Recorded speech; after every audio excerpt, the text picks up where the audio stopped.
Now, many of you may have already helped with Plant a Tree for the Jubilee, or a Treebilee, which has seen over 1 million trees planted across the United Kingdom. Our next aim is the conservation of our nation's natural heritage and to highlight what we need to do to protect the precious ancient woodland habitats for generations to come.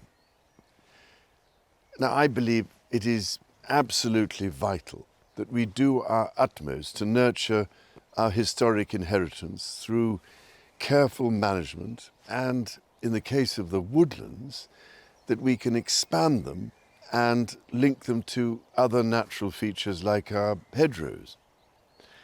And if we are to create the ancient trees of the future, we must plant more trees in hedgerows, in fields, churchyards and avenues.